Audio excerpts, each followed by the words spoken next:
आज की कहानी है कंकाल का नाच। भूत प्रेतों को अपनी हड्डियों से भी उतना ही प्यार होता है जितना कि अपनी धन संपत्ति से।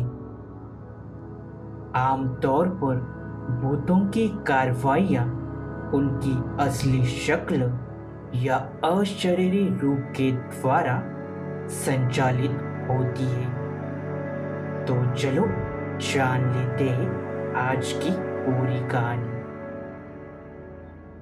बादर क्षेत्र में जेडबर्ग के समारोह स्थल पर सम्राट अलेक्जेंडर तृतीय के दूसरे विवाह की शानदार महफिल चल रही थी।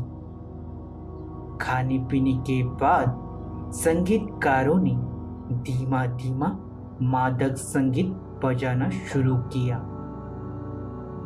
अनेकों जोड़े नाचने को उठ खड़े हुए। बॉल डांस के लिए उस समय की मशहूर नृत्यांगनाओं को उनके साथियों के साथ बुलाया गया था। अचानक ही यॉर्कशायर के एक समृद्ध व्यापारी की पत्नी वेलिंडा जोर से चीखी।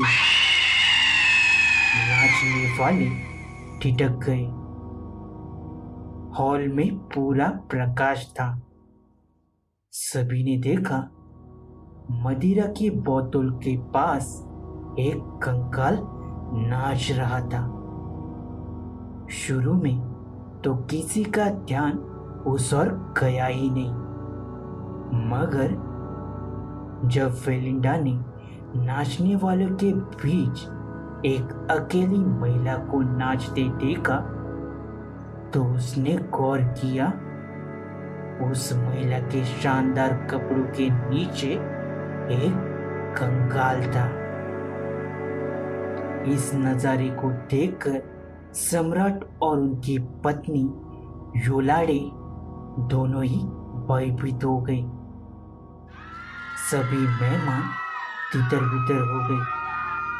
योलाड ने यह देखकर अपना मुंह अपनी हथेलियों में छिपा लिया।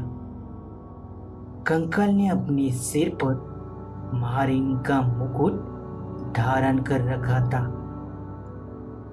मगर कंकाल को किसी से कोई मतलब नहीं था। उसने सीधे ही सम्राट के चेहरे पर जोरदार प्रहार किया, फिर उनके सिर तथा गालों पर कुछ वार किए।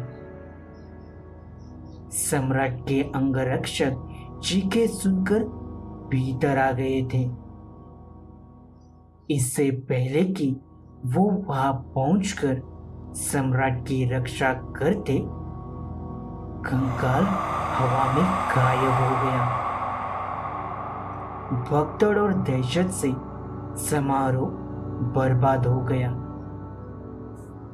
अक्टूबर 1285 की इस घटना के सिर्फ 5 महीने बाद मार्च 1286 में सम्राट अलेक्जेंडर अपने घोड़े पर बैठकर फाइल के पर्वतीय क्षेत्र में किंग हॉर्न पहाड़ी की ओर गए थे। अचानक ही उनका घोड़ा न जाने क्या देखकर बिका। सम्राट के साथ चल रहे दस्ते ने देखा सामने एक कंकाल था जो फौरन ही गायब हो गया।